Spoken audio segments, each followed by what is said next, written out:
Ma'asyiral muslimin, jamaah sholat Jumat yang dirahmati oleh Allah. Marilah kita senantiasa berupaya untuk meningkatkan takwa kita kepada Allah, dengan harapan mudah-mudahan berbekal takwa itu Allah berkenan menerima segala amal ibadah kita dan melipat gandakan pahalanya. Allahumma amin. Ma'asyiral muslimin yang dirahmati oleh Allah, kita sebagai salah satu dari keluarga umat Islam, terutama dari kalangan bapak-bapak yang hadir, yang berkewajiban untuk sholat Jumat. Itu kewajiban berjamaah di masjid-masjid yang memang di situ sah untuk dilaksanakan sholat Jumat. Kita ini di dalam hadis Nabi Shallallahu Alaihi Wasallam disebut sebagai ra'in, penanggung jawab. Nabi bersabda, kullukum ra'in wa kullukum mas'ulun an ra'iyati. Setiap pribadi kalian adalah penanggung jawab, dan setiap penanggung jawab itu kelak akan dimintai pertanggungjawaban terhadap orang-orang yang semestinya dilindungi atau menjadi tempat kita ini pegangan, terutama dari keluarga kita.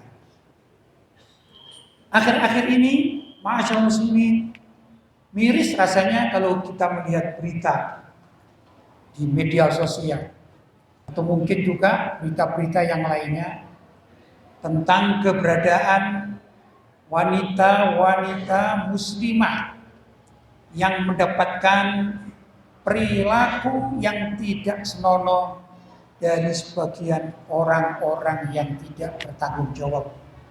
Pelecehan seksual ada terjadi di kendaraan umum, bahkan juga di tempat-tempat umum seperti swalayan, pasar, dan lain sebagainya.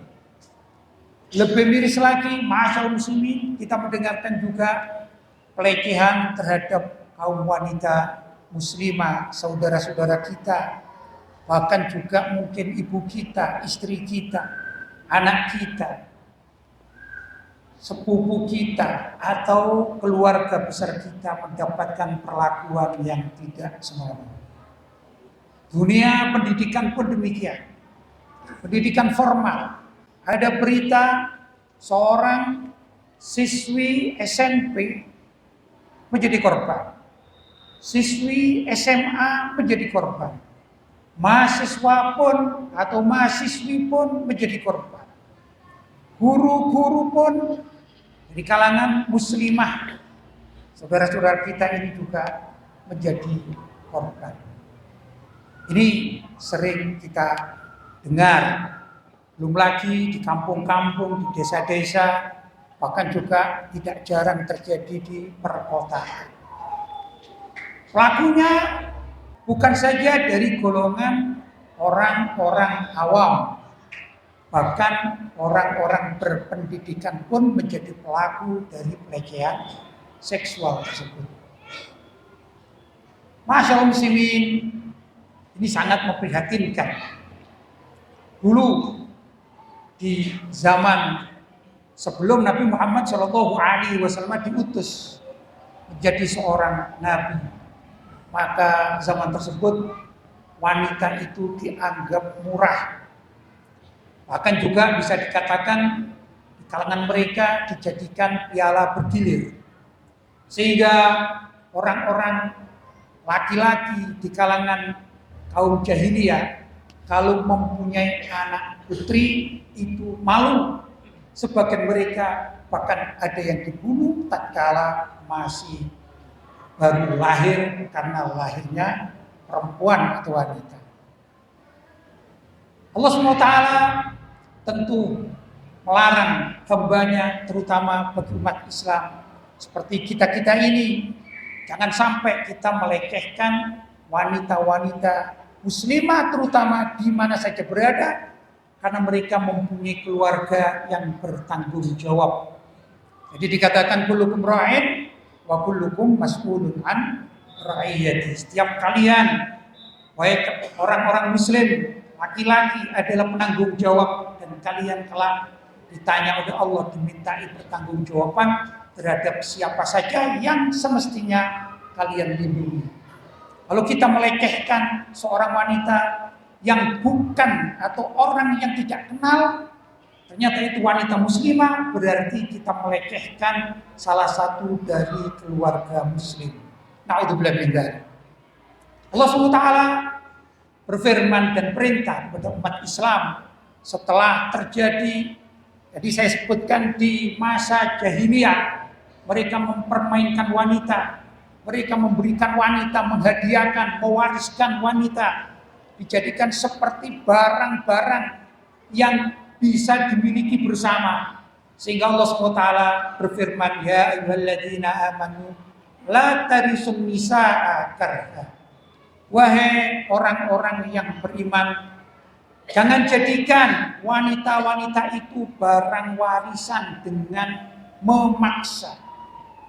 Barang warisan di sini, sebagaimana kita ketahui bahwa warisan itu dibagi sesuai dengan hukum faraid. Kalau seorang ayah meninggal dunia, mempunyai rumah, mempunyai tanah, maka rumah warisan itu bisa dimiliki oleh anak-anaknya dan keluarga yang mendapatkannya, seperti istri, ibu, bapak, dan lain sebagainya dari keluarga mayit sebagai barang warisan.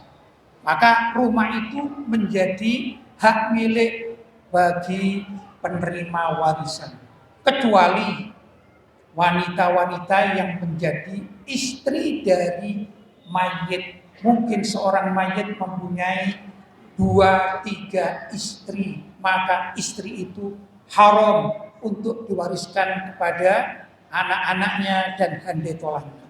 Ya ayyuhalladzina amanu la tarisun nisaa karha. Wahai orang-orang beriman, jangan jadikan wanita-wanita itu seperti barang warisan.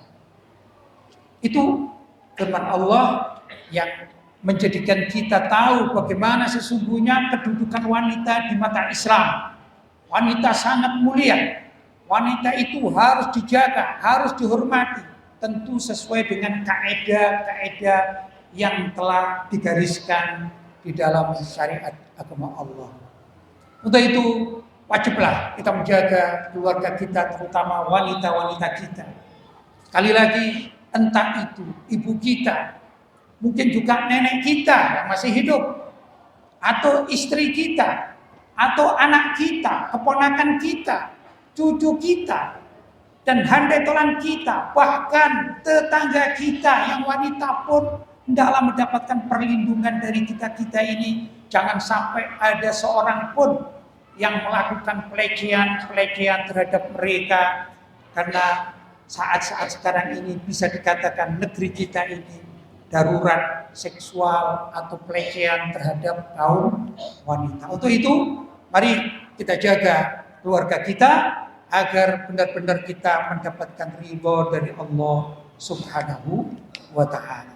Semoga khutbah yang singkat ini bisa menggugah kita dan juga memahamkan kita bahwa kita ini semuanya kaum laki-laki yang hadir di mana saja berada, sholat Jumat pada hari ini adalah penanggung jawab yang kelak akan dimintai pertanggungjawaban oleh Allah di padang mahsyar nanti. Semoga kita menjadi lelaki-lelaki kaum muslimin yang selamat dari permintaan tanggung jawab tersebut. Allahumma amin.